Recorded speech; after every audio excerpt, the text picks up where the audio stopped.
like to welcome everyone back after lunch, and I will be introducing the panelists for our second panel this afternoon. So this panel was organized by Clare Davies and Harutyunyan. Clare Davies is a doctoral candidate and an Erwin Panofsky Fellow at the Institute of Fine Arts at NYU.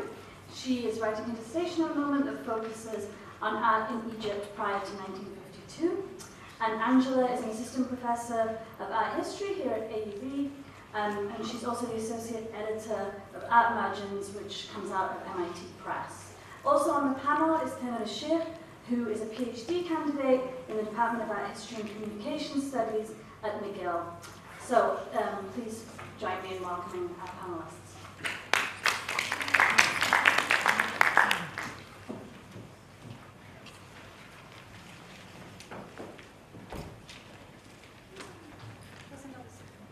I'm just going to say two words about the panel. And it turns out that Bassem will be joining us. I think where there was some question about that, but Bassem El-Baroni will be the fourth speaker. Bassem is a curator and the co-founder of the Alexandria Contemporary Art Foundation in Alexandria, Egypt, and he's also recently entered a PhD program at Goldsmith, I believe. And he will be speaking on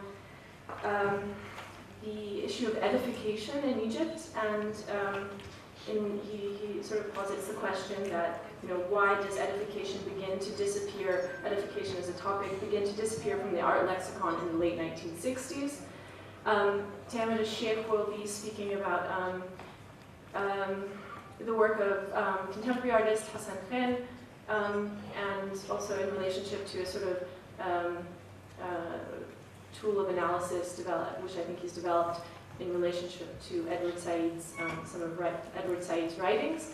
Angela and I sort of had the idea for a panel that we titled On Withdrawal, and that original panel featured two other people who were not able to make it. So what I think we have now is more of a series of papers that function individually, but are in a kind of loose sort of dialogue with each other. And I think that the theme of withdrawal will perhaps, emerge in each of them and become a bit clearer as to what we meant in using that term. So I'll hand the floor over to Angela, who will speak first, and then I'll speak, and then I think Taylor will speak after. Thank you, Claire, and I'd like to especially thank Tamara and Claire for their feedback on my paper, which I try to incorporate, but also to Zalfa, who is helping us today, assisting in terms of the organization. So I'll speak from here because I always feel awkward to stand behind it.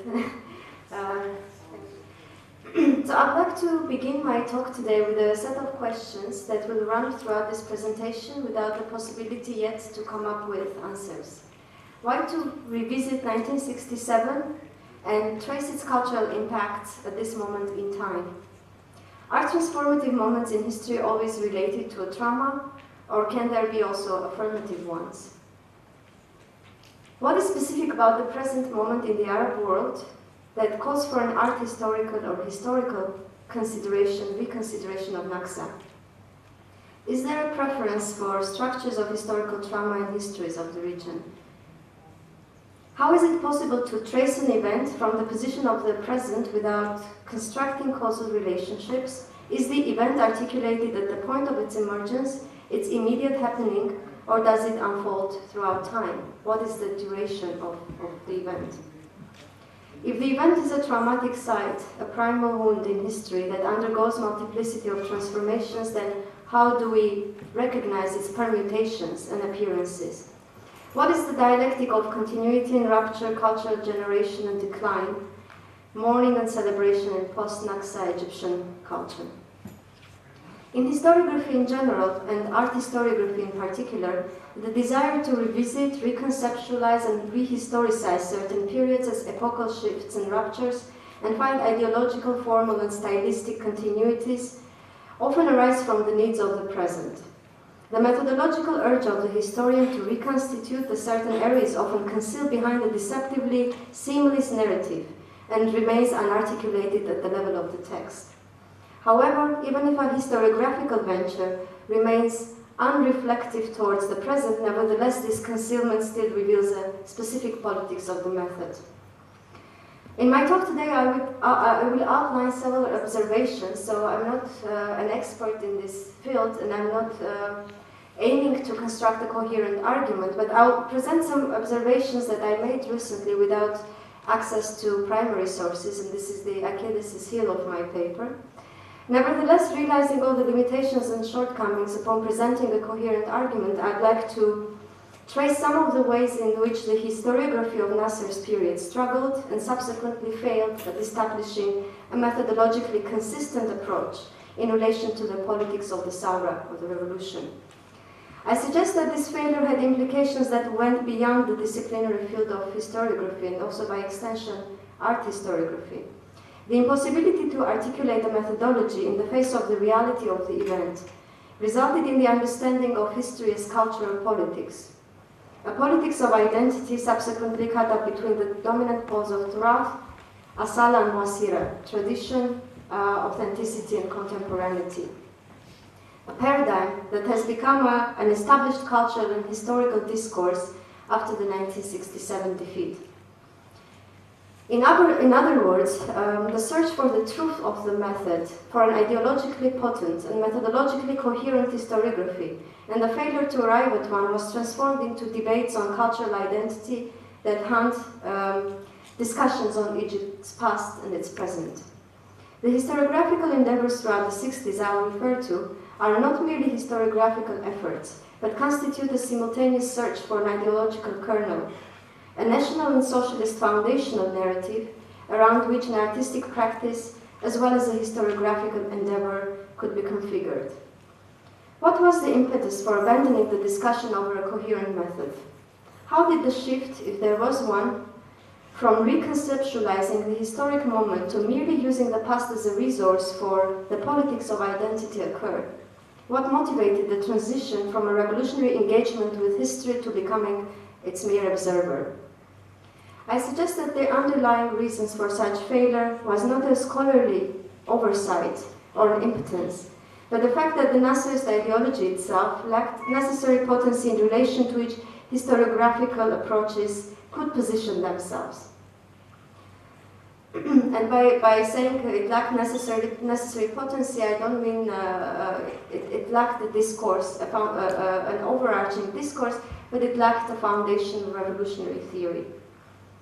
I argue that NACSA was not actually a turning point in the intellectual life and cultural politics, but was an event that exacerbated the collapse of the core of the belief that there was a coherent ideology to begin with. As Clare Davies will subsequently argue, the years following the 1967 defeat marked the shift on the very terrain upon which intellectuals and artists positioned themselves in relation to the state. And it is precisely the years between 67 and 73, a period between a defeat and a claimed victory, that has been described as a period of larger intellectual disenchantment, stagnation and slump, in the face of which it became impossible to position one's practice in relation to the state or the nation.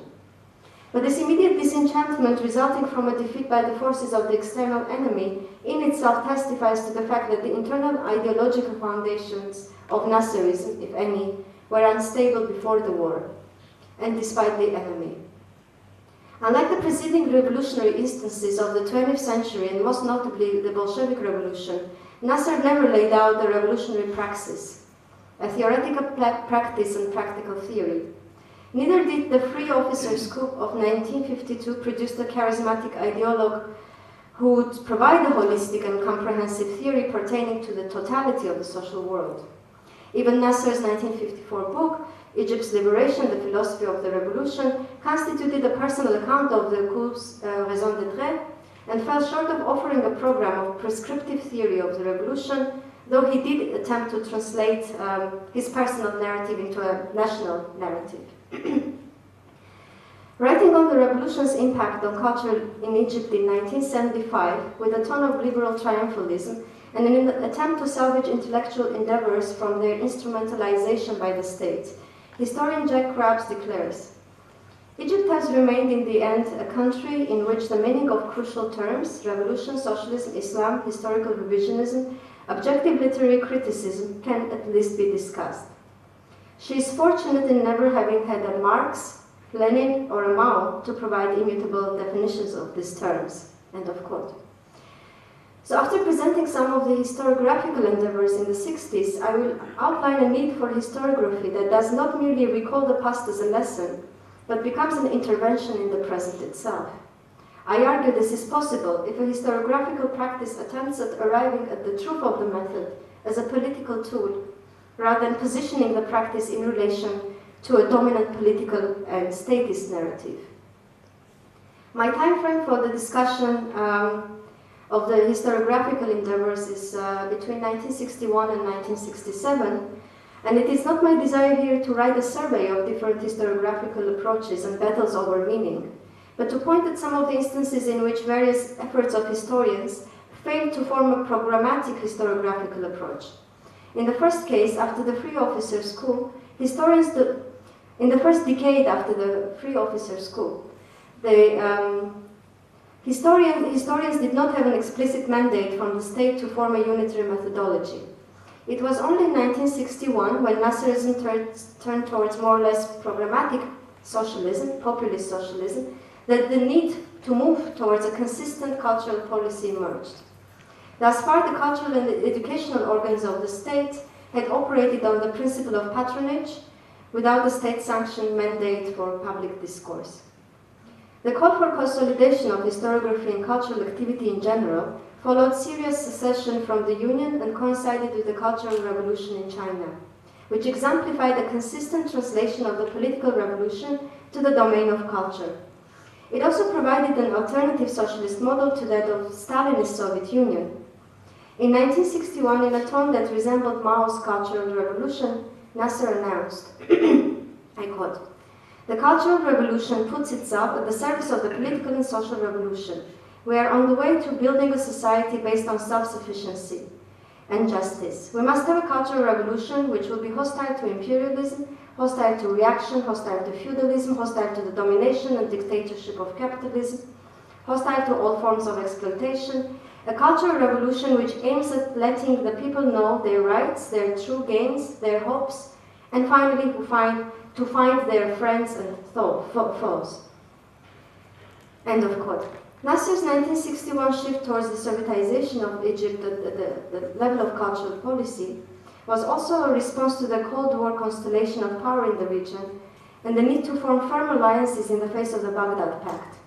It is within this shift that, according to Krabs, I quote, "Educated Egyptians in general were asked to stop flirting with the idea of artistic freedom and not to lag behind in divesting their minds of everything characterized by riddles, delusions, and the drags of a culture which depends on the capitalist mentality, camouflaged behind the concept of the inviolability of individual freedom and the legend of art for art's sake, and trying in this way to hide its true goal of alienating culture from the masses and utilizing it to serve a given class which can afford its exorbitant costs." End of quote. Nasser's call for political and economic self-sufficiency, as well as the parallel demand for artistic freedom, resulted in hyper-specialization. The first produced technocrats and the second aesthetes. However, they both rely on the double notion of modernization and modernity, the first understood as the modernization of society through science and technology, and the latter as secularization of thought and, by extent, emergence of artistic autonomy. I thank Tamer for his remarks on this. Despite the shift towards Sovietization and cultural policy, a coherent socialist ideology remained undefined, as Nasser subsequently cracked down on communists in Cairo University and arrested the editor of Marxist journal Al-Khatib, let alone his frequent rebuffs of Khrushchev.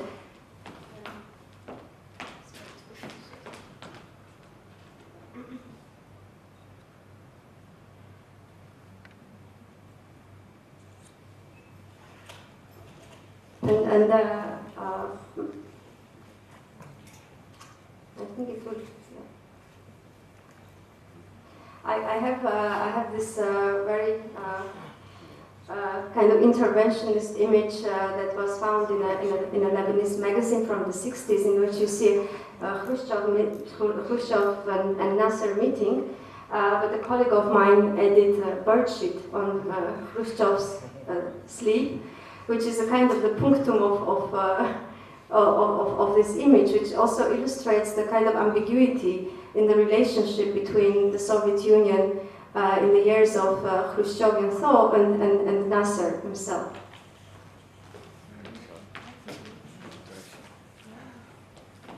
So the demand to formulate a normative public discourse was followed by hasty responses at the level of scholarship as well as cultural administration.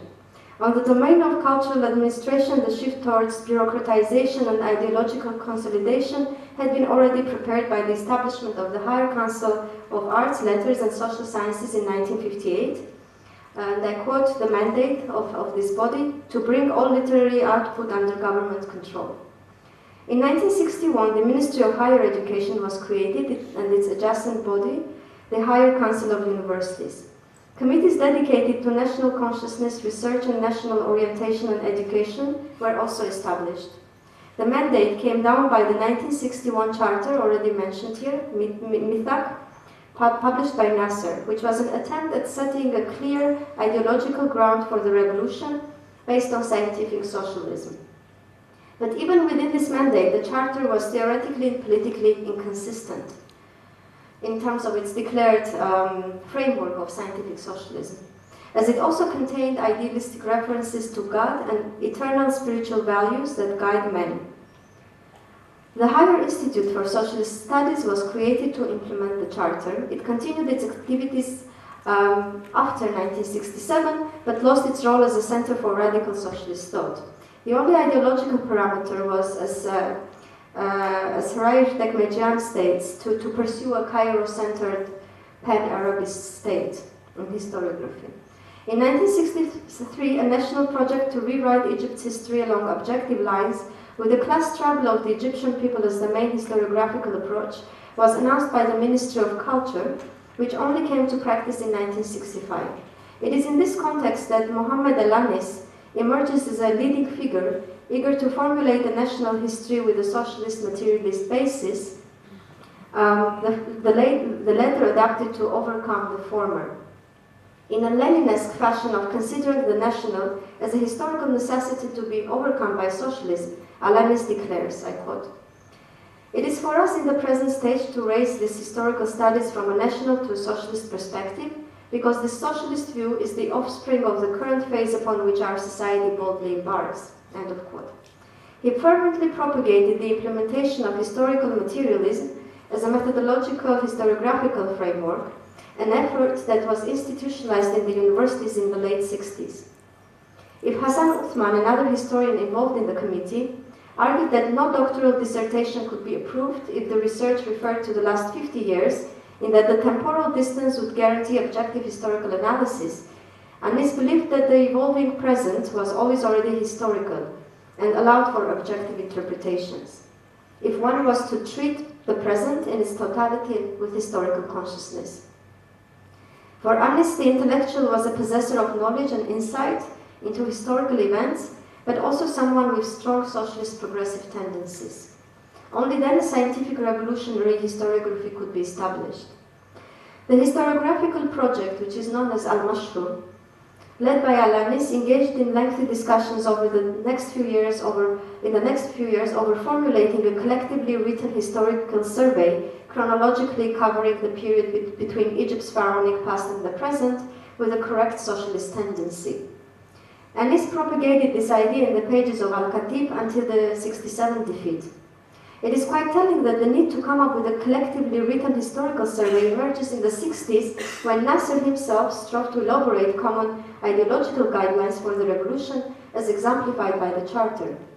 No other genre of history writing serves the ideological needs of a ruling regime at the level of the methods politics as historical survey texts. This tend to construct all-encompassing and comprehensive universal, or in this case national narratives, with a view of history writing as an illumination of facts dormant in the past and waiting to be revoked. Their function is totalization and canonization, but most importantly, they are pedagogical tools. Mohammed Anis's example in the context of Nasser's mandate for historiography has its parallels in the first ever universal art history survey texts by Karl Schnaze and Franz Kugler in 19th century Prussia, and Schnaze himself was a state bureaucrat of the Prussian Empire. Alpatov's multi-volume survey of universal history of arts in Stalinist Soviet Union, and Jensen's history of art in the early 60s Cold War context of post-war reconstruction under the US hegemony. And I'm bringing up the example of art historical survey text because I'm more familiar with this discipline rather than historiography in general. It was in the 67 defeat that resulted in an overall skepticism towards socialism's Egyptian brand that the project to write a comprehensive national historical survey collapsed. The quest for a methodological search gave way to a topical treatment of history. The 1919 revolution, the July Revolution, Muhammad Ali's rule presented under negative light, amongst others. Anis himself sought an escape from his earlier endeavors and formal discussions, or altogether sought to teach in Arab universities abroad. I quote Al-Anis's statement of 1969.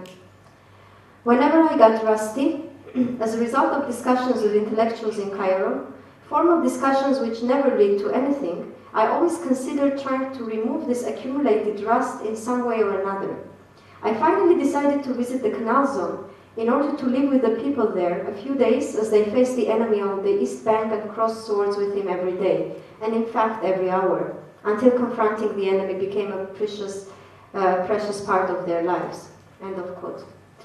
When the state was no longer capable of providing an ideological impetus for historiographical research, the historian assumed an external position in relation to evolving reality.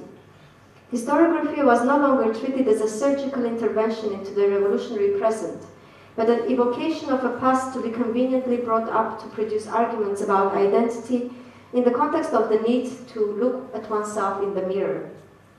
This is not to say that the triangle Turat, Asala, and Masira emerged only in the aftermath of the defeat. These have a more loaded genealogy. But to suggest that they formed the dominant axis around which the notion of Egyptian identity was debated in the subsequent decades. It is rather telling that the millenary celebrations of Cairo that started to be prepared right after the June 1967 war were to serve to the affirmation of the people's faith and its attachment to the cultural heritage of Egypt and the values of modern civilization. This shift also exemplifies a larger transformation from the notion of a class as a foundational principle in historiographical writing to the notion of cultural identity enacted in various battles over the definition of Egyptianness. It is not accidental that often when historians and political writers are unable to speak to the dominant ideology with their own politics and are unwilling to speak politics with the language of the dominant ideology, they often take up art history and literary criticism. Abdelrahman Zaki's and Shafiq Gurbal's examples of turning to art history and literary criticism, the first in the early 60s, he was disenchanted with Nasser's politics earlier on, and the second in the aftermath of the 1967 defeat, are telling. They resonate with the stories of Mikhail Lifshitz and Georgy Lugács in the Soviet Union. The former abandoned his political practice and developed the most consistent Marxist theory of aesthetics within the parameters of Stalinism, and remaining within the sanction language while avoiding a collision with Stalinism. The latter, Lukács, retired to aesthetic theory after his Bloom thesis were rejected by Communist International in 1928. But ironically, it is also through these seemingly peripheral domains in relation to politics and ideology that the critique and opposition to the latter could be launched. And this is a line that Clare Davies would continue in her paper, the translation of the political resistance in critical writing, to critical writing. From a methodological perspective, the need to revisit a certain event of the past is not a matter of treating the latter as a topic or content to be revived in the present as a lesson. Instead, what is at stake is a historical dialectic that is constituted through the mode of the historical analysis itself. a historiographical approach to the very question of how to write. What is at stake at raising the issue of historiography is the relationship between the truth of the method and the truth of the reality, and whether it is possible to find a method that does justice to the reality it analyzes, while also changing it. Perhaps it is from a perspective of a new materialist basis that we need to rethink what kind of historiography is needed today. This proposition would not entail the erasure of the debates over cultural identity, but would attempt to relocate cultural identity in a material base, wherein the relationship between the base and the superstructure is neither causal nor linear, but replete with dialectical tensions and complexities. I propose to reverse Anis's lesson of searching for the truth of the method that would be adequate to the reality of the event. For me, this truth of the method is not established in relation to a state-sanctioned ideology, but the level of the politics of the method itself. Herein, politics is neither a side note for methodological discussions, nor methodologies aim to position themselves as truthful to the content provided by politics. What I am suggesting here is that perhaps it is possible for a historiographer not to anticipate the political mandate to formulate a historiographical approach, and instead develop a comprehensive method in relation to which politics has to position itself. So it's a reconfiguration of the relationship between the state and the intellectual. This is a proposal for a repoliticization of historiography, albeit a repoliticization without the instrumentalization of the method by the political power itself. This is a proposal not to repeat Anis's lesson after Naksa.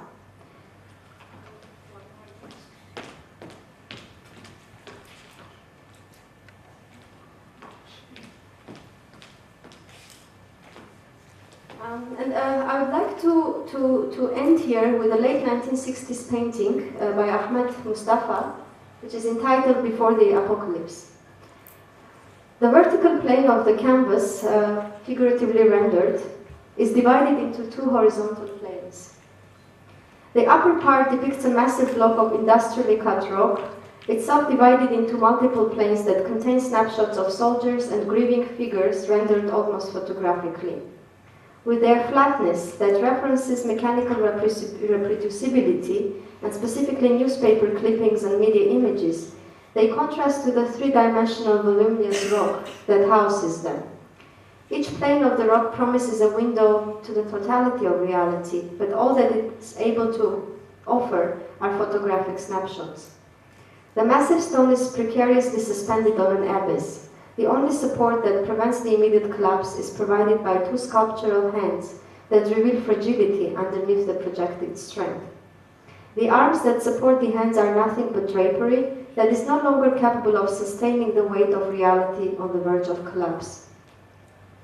Two oppositional forces intersect in a heightened tension that culminate in the rendering of the hands.